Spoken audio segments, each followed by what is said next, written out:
Okay, so I have my saddle trees ready glued with the foam on top of them.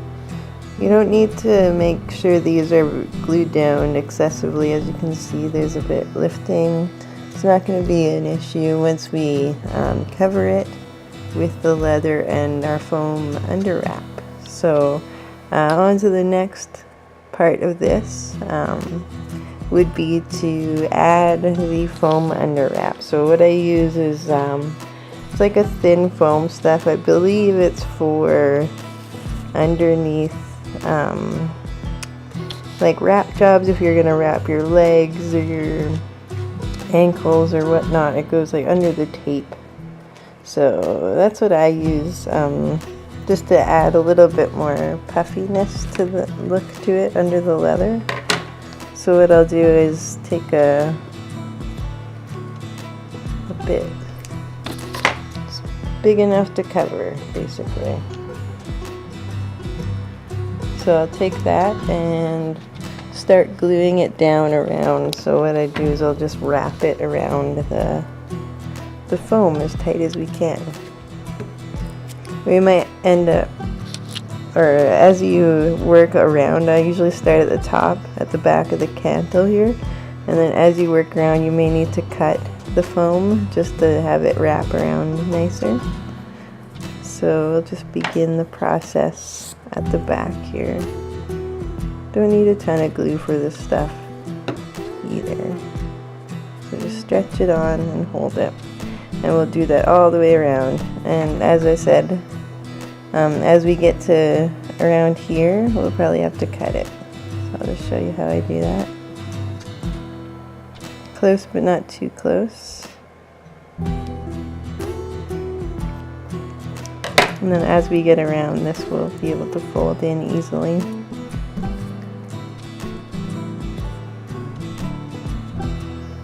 So it takes a little while to get this glued all the way down. So I will continue to do that and we'll be back.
Okay, so I have the saddle trees all covered in the foam under wrap, and now it's ready to be covered in leather. This is the final part of the tree, so you can see it's not extremely flush or anything. We got some space. I'm just trying to focus here. Okay, so yeah, we've got 4 all done here. You can see them. Show you the undersides.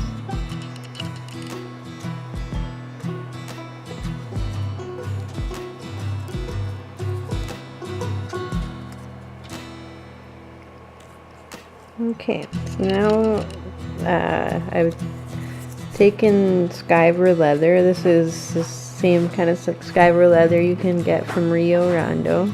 I've dyed it and skived it a little bit more just to make it more thin. Hey everyone, so we had a bit of a blip in the filming of this tutorial. I hadn't realized it, but my filming had stopped when we were on that last part, so I do apologize.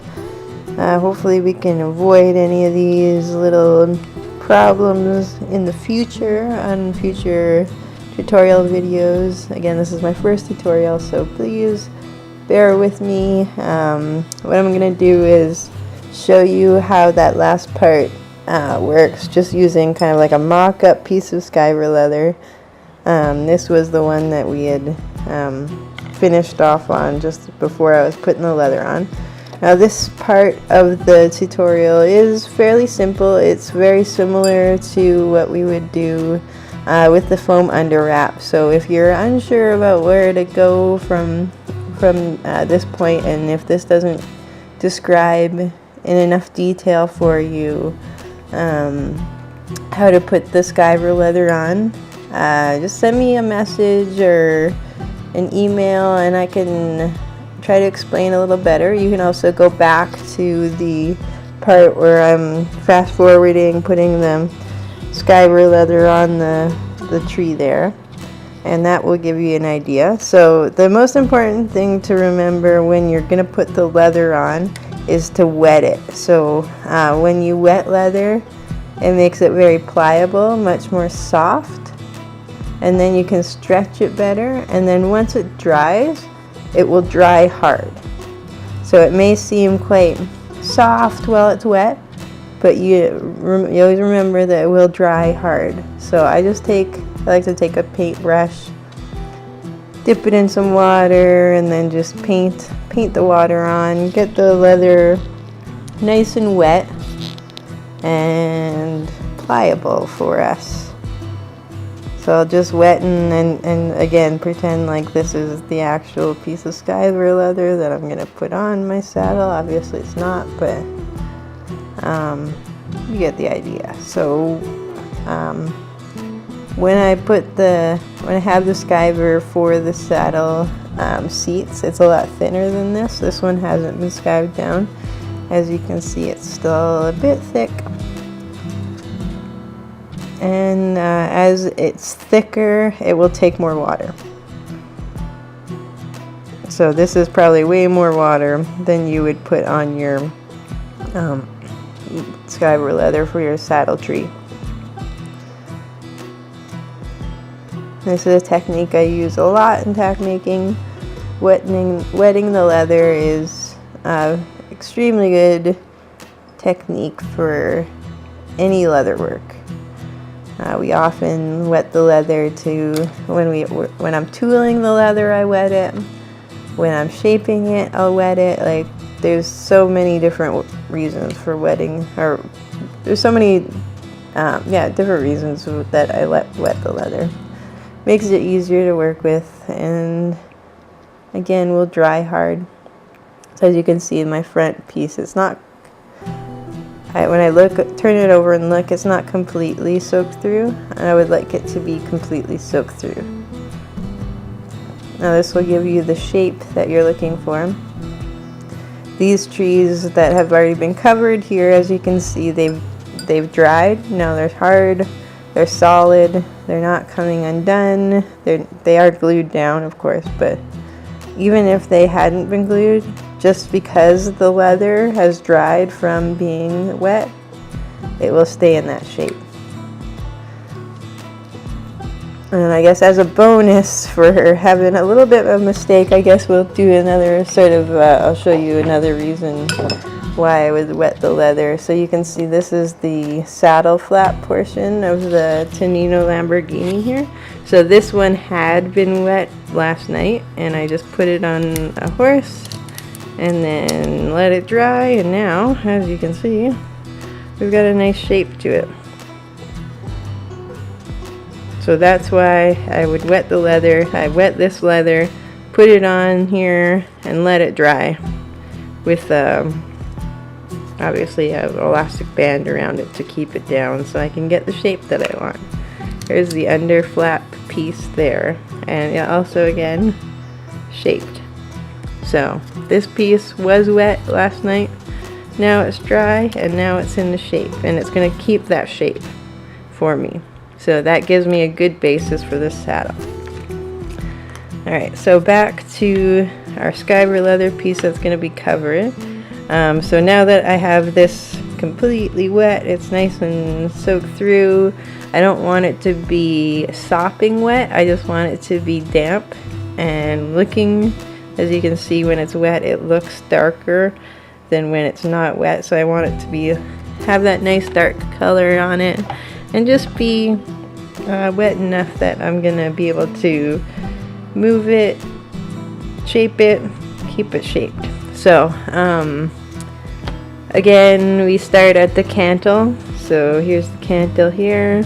As you can see with this one, I started with the cantle and then worked my way around, just like with the foam under wrap.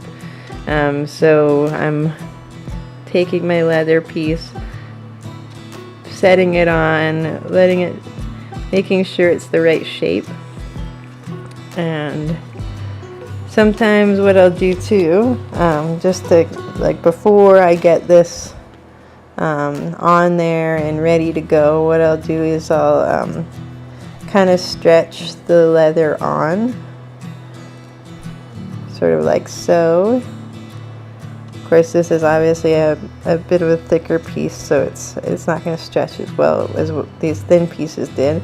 But I'll just kind of shape the leather around my tree before I glue it down. And then I can start gluing from the cantle down the sides to the front of the saddle, just like the foam under wrap. Okay, so as you can see, I mean, maybe you can see this or not, I'm not sure. I can see it obviously, but just from pulling sort of on that piece of leather around the saddle there, I actually retained a bit of that shape on here. I'm not sure how well you can see that, but as you have your wet leather, you're putting it on your tree and pulling it around, you're going to retain the shape of your tree. And that's what we want, because we want a nice crisp line around the side. So there we are. So yeah, taking our skiver leather, starting at the cantle, and then gluing it, folding it over and gluing it down. And then we get to here. So again, I apologize that part of the video did get messed up. Hopefully we don't have any more issues going forward and doing more tutorials, and I thank you guys for being really patient with me. Okay, so we've got it all wrapped up here. As you can see, our leather is completely on the saddle. All you need to do is just wrap it around there. You know, pretty simple. As it dries, it will hold its shape better. So yeah, here we are. This is how you get your English saddle tree all ready to put on your saddle. This is your basic building block of the English saddle. Here, as you see, when you do put it on the saddle, you can make the cantle as curved or as you want there. You can make it curve up. You can see how that volume comes in with the foam there. And yeah, so thanks so much for tuning in. Make sure you visit us again another time after you've used this tutorial to make your own saddles. Post your pictures of the saddles you made with this tutorial, and we'd love to hear any questions, comments, or responses. So thanks, guys. Until next tutorial, we'll see you again. This is Laine from Yellowbird Acres. Have a great day.